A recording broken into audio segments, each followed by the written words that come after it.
tudo bem com vocês? Nós estamos aqui mais essa semana dando início a um estudo a respeito de finanças na vida familiar. É com muita alegria que eu estou aqui com vocês para estudarmos um pouquinho mais a respeito do que a palavra de Deus nos ensina, isso mesmo, e de uma forma mais leve, mais tranquila, né? E eu quero lembrá-los que Deus nos fez com uma capacidade enorme de raciocínio e de aprendizado. Então, tudo que Deus nos deixou escrito é possível sim ser feito, ok? Porque nós fomos feitos à imagem e semelhança do Criador. Então, eu estou aqui em mãos, claro que com a minha Bíblia, com um guia, né? Que eu estudei e percebi que é um assunto de suma importância a ser passado. Nem todos têm acesso, né, a todo o material que você tem acesso. Então, eu acho de suma importância, se você tem algo de útil a ensinar para as pessoas, não perca mais tempo. Ensine as pessoas no caminho certo, dê as orientações corretas, baseados na palavra de Deus, que é a carta de amor para nós, não é verdade? Então eu quero dizer aqui para vocês que os nossos temas eles estão divididos em 7, isso mesmo. E o primeiro é, nós precisamos ter a noção, não, nós precisamos ter a certeza de que Deus é o dono de tudo. O segundo, nós vamos ver seus conselhos devem ter o primeiro lugar em nossa vida. O terceiro será seu propósito na vida é glorificar a Deus. O quarto será prosperidade, é ter o que você necessita quando você necessitar disso. Ui! O 5, dívidas são ruins, hein? O 6, o dízimo é o mínimo testemunho de nosso compromisso cristão. O 7, cada um vai dar contas a Deus de sua administração financeira. Ah, já acabou? Vai ser rapidinho, 7 dias, vai passar voando. E eu tenho certeza que você vai aprender muito e nós vamos crescer juntos, isso mesmo. Então nós vamos ter aqui um bate-papo e vamos ter a leitura bíblica. Claro, nós precisamos da leitura bíblica, né? Então vamos lá para o nosso primeiro tema de hoje, que é Deus é dono de tudo. Será que você e eu temos a consciência de que Deus é dono de tudo? Talvez nós podemos até ter a nossa teoria muito bem formada, né? Mas e na prática? Como realmente temos vivido? Será que temos vivido desta forma, conforme essa teoria nos ensina, de que Deus é o dono de tudo? Feche os seus olhos aí, porque afinal de contas vamos abrir a palavra de Deus e para isso nós precisamos do poder do Espírito Santo para compreender o que Deus realmente quer nos ensinar e além de compreender, aceitar para seguir os caminhos que Ele nos mostra. Vamos orar? Grandioso Deus, nós nos colocamos nesta hora no Teu altar para que o Espírito Santo envolva os nossos pensamentos, para que não somente venhamos entender, mas acima de tudo ter um coração ensinável que queira Te obedecer, tendo a certeza de que a Bíblia é o nosso manual, é o que nos mostra o caminho que devemos seguir. E agora começamos uma minissérie de estudos a respeito de finanças. É certo que não vamos conseguir estudar em tão curto prazo tudo que o Senhor nos ensina, mas cabe a cada um de nós estudarmos na nossa casa mais profundo, todas as vezes que tivermos dúvida a respeito de qualquer tipo de assunto. Que o Espírito Santo abra nossa mente, nos dando a compreensão e a aceitação da Tua palavra. E nós agradecemos por esta oportunidade e oramos em nome de Jesus. Amém. Amém. E graças a Deus. Vamos lá então. Nós vamos abrir a palavra de Deus no primeiro texto. O primeiro texto está em Salmos 24, verso 1, tá? Abra aí a sua Bíblia, eu vou abrir a minha aqui. Em Salmos 24, no versículo 1, nos diz assim, nós vamos ler os textos primeiro e depois nós vamos fazer as nossas considerações. Lembrando que o tema é Deus é o dono de tudo, ok? Em Salmos 24, verso 1 diz assim, olha que clareza, do Senhor é a terra e a sua plenitude. O que é plenitude? Gente, é todo, né? O mundo e aqueles que nele habitam. Então, o que pertence a Deus? Tudo, gente, até você e eu, isso mesmo, aqui tá dizendo que a terra, a sua plenitude, o mundo e tudo que nele habita, tudo é dele. Vamos lá para Salmo 50, vou deixar as referências bíblicas na descrição dos vídeos, ok? Para você não precisar ficar voltando caso você perca. Salmo 50, verso 12, diz assim, se eu tivesse fome, não tu diria, pois meu é o mundo e toda a sua plenitude. É Deus confirmando de novo, tudo é meu. Deus está dizendo que tudo é dele. E vamos lá para 1 Crônicas 29. Vamos ver o que o Senhor nos diz em 1 Crônicas 29. É um livro que muitos não leem. Quando chegam em crônicas, quando estão fazendo o ano bíblico, não é verdade? As pessoas, eu acho que eu não preciso ler isso daqui não, né? E as pessoas acabam que pulam esse livro, né? Reis também, as pessoas costumam pular. Números também ninguém gosta de ler, né? Mas é importante porque contém também vários ensinamentos bíblicos. Eu disse 1 Crônicas 29, nós vamos ler o verso 13 e o verso 14. 1 Crônicas 29, verso 13 e 14 diz assim. Agora, pois, ó Deus nosso, graças te damos e louvamos o nome da sua glória. Porque quem sou eu e quem é o meu povo, para que pudéssemos oferecer voluntariamente coisas semelhantes? Porque tudo vem de ti, e do que é teu, tu damos. Então, aqui, Davi, né, reconhece que tudo é do Senhor. O que podemos oferecer ao Senhor, se tudo já é do Senhor? Mas agora, trazendo aqui para o nosso contexto financeiro, né, que é algo de suma importância que nós ainda não compreendemos na vivência, gente, na vivência, não é na teoria. Tudo é do Senhor. E é um fato que quando nós vamos lá para a criação, para nós compreendermos como isso entra na contextualização da nossa vivência, nós temos que voltar lá na criação. E lá na criação, em Gênesis, né, nós observamos algo tremendo, algo lindo. Que Deus cria o ser humano com capacidade, né, de governar e expressar a sua própria vontade, né? Então, não é pecado você ter vontades. Isso foi Deus que criou você com vontades, né? Agora, onde chega o nível do ser humano é pegar as suas vontades e ultrapassá-las à vontade de Deus, ou não submetê-las à vontade de Deus. E quando nós fazemos isso, nós estamos nos esquecendo de quem é o dono.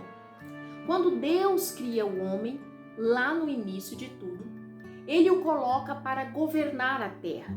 Então é como se eu fosse dona de uma empresa e contratasse você para gerenciar a minha empresa. Acontece que as empresas, elas têm as suas normas, as suas regras, não é verdade?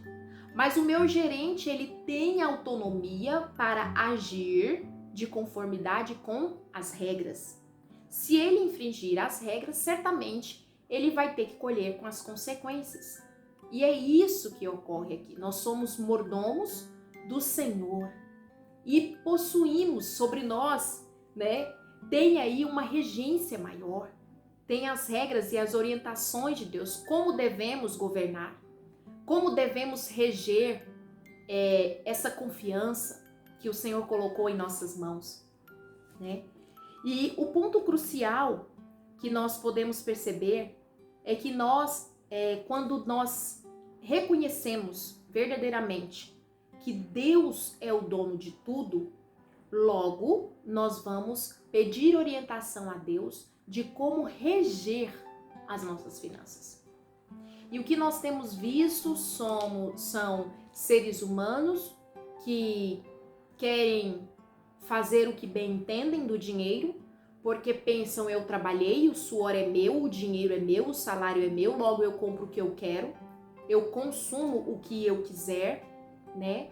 E estão aí de uma forma muito desenfreada, colecionando dívidas. Isso mesmo, estão colecionando dívidas. E quando estão abarrotados de dívidas, querem recorrer a Deus, né? Não que Deus vai enxotá-los, de forma nenhuma. Mas eu quero aqui que você pense que, tendo a instrução que temos, nós ainda assim fazemos errado e recorremos a Ele para nos colocarmos no caminho certo de novo. E Ele bondosamente nos traz de volta, mas lembrando que as consequências ficam, não é verdade? As consequências ficam. E há grandes ensinamentos aqui, quando Deus, eu vou ler um texto para vocês que é maravilhoso, tá? Quando Deus fala para nós assim: olha, eu coloquei vocês num lar material, né? Então, vocês também foram feitos de uma matéria. E é importante que vocês tenham um bom relacionamento com o resto da criação, porque eu as fiz para benefício de vocês. Veja bem este texto. No plano do Criador de Deus existe uma clara conexão entre o homem e a natureza. Perceba que os elementos da natureza se completam para suprir as necessidades do homem e as da própria natureza. Por exemplo, o homem respira um oxigênio e expira um gás carbônico, enquanto as plantas usam o gás carbônico para liberar o oxigênio. Você foi feito da terra, que está em Gênesis 2, pois tem no corpo elementos idênticos a ela. Você é uma parte do mundo. Em Gênesis 1:29, nós lemos assim: eis que vos tenho dado todas as ervas que dão semente e se acham na superfície de toda a terra, e todas as árvores em que há fruto que dê semente. Isso vos será para mantimento. O homem existe no contexto do mundo material. Ele faz parte da organização que Deus estabeleceu para a criação. Então, quando Deus cria o homem, Ele não só o cria à imagem e semelhança dele, mas Ele também o cria como parte de um todo, como parte deste mundo, para fazer uma conexão, uma troca com essa criação, né? E o Leide, mas aonde você quer chegar com isso? Lembre-se do tema, queridos. O tema é nós reconhecermos que Deus é dono de tudo. E para que isso aconteça dentro da nossa vivência, nós precisamos estudar a respeito de como tudo foi feito. Onde você e eu estávamos quando Deus criou o sol, a lua, as estrelas, todos os animais marinhos, todos os animais que voam e povoam e rastejam sobre a terra, né? Então, onde você e eu estávamos? Então, se nós não vivermos na essência de onde viemos, nós nunca vamos ter isso na prática de que Deus é dono de tudo. Aí logo esquece o resto do estudo, porque os outros temas já não vão ter valia para nós, entende? Nós precisamos internalizar e viver de que Deus é dono de tudo, inclusive do nosso corpo. Isso mesmo, foi Ele que nos criou. Por isso aqui em Gênesis 1:29 nós lemos o quê? Deus ordenando que o Adão e Eva teriam que comer, né? Deus sabe o funcionamento deste corpo aqui. Quero ler com vocês a autoridade que Deus tem e para quem Ele deu essa autoridade. Eu acho um espetáculo. Deus deu autoridade para o homem sobre tudo que existe nesse planeta. Leide, aonde que está isso, né? Vamos ler ali em Salmos 8. Vamos ler Salmos 8. Mas isso está em Gênesis também, tá bom? Vamos ler o que Salmos 8 nos traz, né? Salmos 8, de 3 a 9. Salmos é um livro no meio da Bíblia 8, de 3 a 9. Olha só o que diz aqui. Quando vejo os teus céus, obra dos teus dedos, a lua e as estrelas que preparaste, que é o homem mortal para que te lembres dele, e o filho do homem para que o visites? Pois pouco menor o fizeste do que os anjos, e de glória e de honra o coroaste. Fazes com que ele tenha domínio sobre as obras das tuas mãos, tudo puseste debaixo de seus pés. Todas as ovelhas e bois, assim como os animais do campo e as aves dos céus, e os peixes do mar, e tudo o que passa pelas veredas dos mares. Ó Senhor, Senhor nosso, quão admirável é o teu nome sobre toda a terra. Gente, o Duque continua participando dos nossos vídeos, afinal de contas, eu estou em casa, né? E também temos em Gênesis 1:26, que Deus diz assim que sede fecundos, multiplicai-vos e enchei a terra e sujeitai-a, né? E ali ele diz também que passa o governo para as mãos de Adão. A autoridade que Deus tem, Deus está dando a Adão, né? Então lembre-se do exemplo que eu dei da empresa, né? O gerente, agora nós somos os gerentes, mas a Bíblia nos fala que somos sacerdotes, que somos mordomos, né, do Senhor. Então logo nós temos que o quê, gente? Prestar contas, não é verdade? Nós não somos donos, né? Nós nos correlacionamos com a matéria deste mundo, mas nós não somos donos de nada. Então já viu as pessoas que dizem é minha a casa, é meu o carro, mas elas não só dizem é minha, é meu, elas vivem como meu e minha. Vocês estão me entendendo a profundidade disso? Então você falar que você tem um carro e uma casa não é errado, mas lá no fundo, entronizado no seu peito, você tem a certeza de que não são seus. Você tem a certeza de que você é mordomo de tudo aquilo que te envolve, as suas roupas, o seu cabelo, a sua pele, os seus órgãos. Nós acabamos de ler que nós somos feituras dele e que não existe nada sobre a terra que não foi criado por ele, né? E aqui também nós percebemos que olha que interessante, o ser humano recebeu autoridade com base em um relacionamento de confiança. Será que nós já pensamos isso? Deus, o Criador do universo, ele tem um relacionamento de confiança com o homem, quando ele passa o governo para o homem. Então eu quero que você entenda um pouco. Imagine, vamos trazer para a nossa vivência, imagine aí você que você tem filhos e você quer contratar uma pessoa para cuidar dos seus filhos. Essa pessoa tem que ser de confiança ou não? Pensa aí. Essa pessoa tem que ser de confiança, porque ela vai ter que cuidar de algo que é muito precioso para você e que aos seus olhos são seus filhos, não é verdade? Então, com Deus não é diferente. Deus faz tudo, deixa tudo pronto e cria também o homem e diz assim: vou confiar em você para que você cuide dos animais, para que você cuide da natureza, para que você cuide de tudo aquilo que é material, porque eu que fiz você e as coisas que os seus olhos veem, mas eu estou entregando a você o cuidado delas, porque eu confio em você. Gente, você entendeu a profundidade disso? Entendeu mesmo? Tá vendo? Porque nós não deveríamos nunca, jamais jogar lixos na natureza. Tá vendo? Porque nós nunca, jamais deveríamos maltratar os animais. Tá vendo? Porque nós nunca, jamais deveríamos destruir o próprio corpo.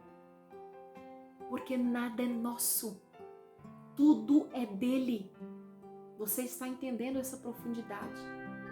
Quando nós entendemos de fato que tudo é de Deus, nós vamos entender o restante da Bíblia. O porquê que Deus nos ensina tanto o não faço, não faça, não coma, não vista, não veja, não assista.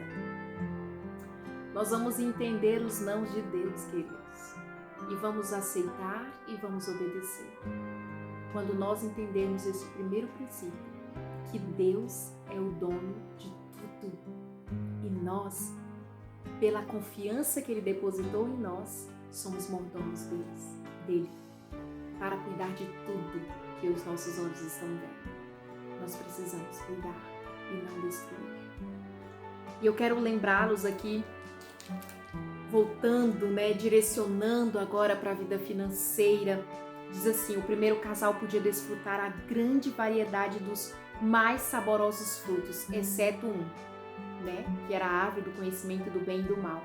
Contudo, o ato de obedecer a Deus é o que estava em jogo, e não que o fruto tinha veneno, e não que o fruto era mal em si. Não, queridos. Era simplesmente o fato de obediência. A obediência, gente, nós só obedecemos quando confiamos. É triste falar isso, né? Você fala assim, nossa, Leide, então quando eu desobedeço é porque eu não confio? Gente, olha, você não acredita que aquilo vai funcionar. E logo você não obedece, Então, no Éden, quando Deus planta aquela árvore lá, somente para ver se Adão e Eva realmente queriam obedecê-lo, queria permanecer confiando em Deus. E era uma parte tão simples, era uma parte tão pequena, considerando-se a magnitude do Éden, O Éden era completo, era pleno. Eles ficaram com a maior parte, E a mínima parte Deus disse, não pode, não faça. E quando eu trago para o exemplo financeiro hoje mostrado na Bíblia a respeito de dízimo, que nós vamos falar um pouco mais depois, a gente percebe que Deus não pediu 90%, queridos, Deus pediu 10%. E nós ainda reclamamos. Fica aí para você pensar um pouquinho, porque posteriormente nós vamos falar um pouquinho a respeito do dízimo, da importância dele, do dízimo e das ofertas, Na verdade. Então nós percebemos que qual era o propósito, da árvore ali do conhecimento do bem e do mal. Primeiro, lembrar o homem que ele era uma criatura e não um criador, Que ele era menor que Deus. Todas as vezes que nós queremos ser iguais a Deus, nós nos colocamos no mesmo pecado de Lúcifer, que quis ser igual a Deus, gente. Então nós somos criaturas, imagem e semelhança, não iguais a Deus, ok? Outro propósito da árvore era lembrar que eram dependentes de Deus, o qual deu todos os demais frutos para a manutenção do primeiro casal. Então aquela árvore, ela dizia assim, olha, vocês dependem de mim, vocês estão vendo o restante da criação? Foi eu que fiz para vocês, Todas as vezes que vocês escolherem dependerem de mim através da obediência, vocês vão colher bons frutos, E outra era mostrar a obediência e fidelidade ao Deus que os criou. Todas as vezes que nós escolhemos obedecer às instruções de Deus, aqui, que estão escritas aqui, nós demonstramos para o universo inteiro a fidelidade que temos a esse Deus. E dizemos assim, eu reconheço que tu és o Criador do universo e eu sou criatura, eu sou mordomo. Eu reconheço que o Senhor depositou confiança em mim para cuidar de tudo aquilo que o Senhor criou. E tudo aquilo que o Senhor criou para que eu pudesse usufruir. Usufruir baseado nas tuas orientações. E eu quero ler um último texto para vocês aqui, para nós concluirmos este pequeno estudo, gente? Como eu disse, é muito ampla a Bíblia e nós devemos estudá-la dia a dia.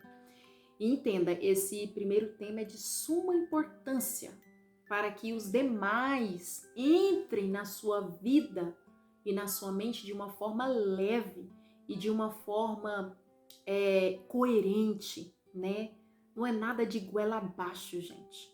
É simplesmente o fato de entendermos o que nós lemos em Salmo, o que nós lemos em Crônicas, que Ele é o dono de tudo, que Ele é o dono até de nós mesmos, porque é Ele quem nos fez.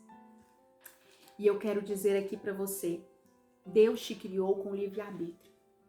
Olha que amor tremendo. Você pode sim escolher servir a Deus hoje e não servi-lo. Você pode sim escolher ser fiel às palavras dele no tocante a este assunto que estamos tratando aqui. Os demais também, né? Mas vamos focar no assunto.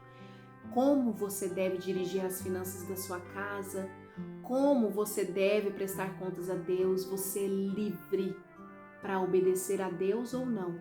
Assim como Adão e Eva foram criados livres no Éden e escolheram desobedecer, você também é livre para desobedecer ou obedecer às orientações divinas a respeito de finanças familiares, ok?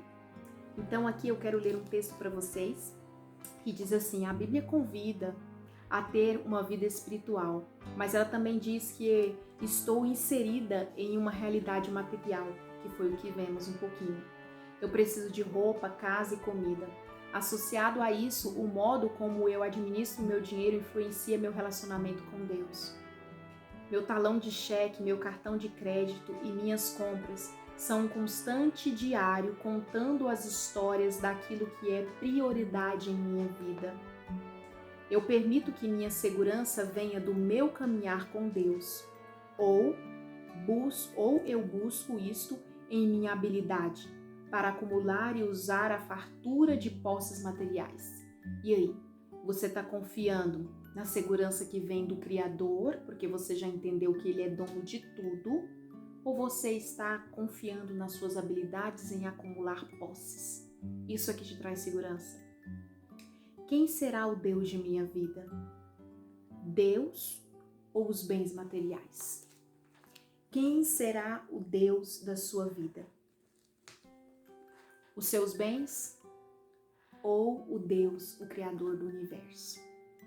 Então, para hoje, eu quero pedir em nome de Jesus que você separe um tempo para meditar. Se você não quer mais pesquisar versículos a respeito de que Deus é o dono de tudo, para internalizar isso na sua vivência, pegue esses 3 primeiros versículos que nós lemos no início. E você vai orar eles, até você entender, compreender. Leia Gênesis 1. Peça o Espírito Santo para poder colocar no seu coração o entendimento e a clareza de que nós somos criaturas, de que somos mordomos de Deus aqui nessa terra. Para que nós compreendamos o resto do ensinamento que vem aí durante essa semana, nós precisamos entender e viver nessa realidade de que Deus é o dono de tudo. Ele é o criador de tudo, inclusive de nós mesmos. Então, quando nós vivermos essa realidade, Deus nos pedir algo, nós vamos entender o porquê que nós vamos obedecer. E lembre-se, você tem livre-arbítrio. Vai sempre ter algo que vai te chamar à desobediência porque estamos no mundo de pecado. Mas cabe você escolher obedecer a Deus ou não. Eu quero orar com você, uma oração guiada. Feche os seus olhos e diga ao Senhor: obrigada, Senhor, por dar a Adão e Eva um lar tão lindo para cuidarem. Foi uma demonstração de seu bom gosto, de sua criatividade e interesse no bem-estar da família humana. Sei que também recebi a responsabilidade de ser seu gerente no mundo, seu mordomo neste mundo material. Agradeço por confiar em mim e peço, em nome de Jesus, que me capacite a usar meu livre-arbítrio para cuidar da tua criação, que o Senhor tão bondosamente confiaste a mim. Nós oramos e nós agradecemos, em nome de Jesus. Amém. Um beijo grande para vocês e até amanhã no nosso próximo estudo, que fica aí o nosso tema: seus conselhos devem ter o primeiro lugar em nossa vida. E aí, qual é o conselho que você tem seguido? Vai fazer toda a diferença. Fica com a gente.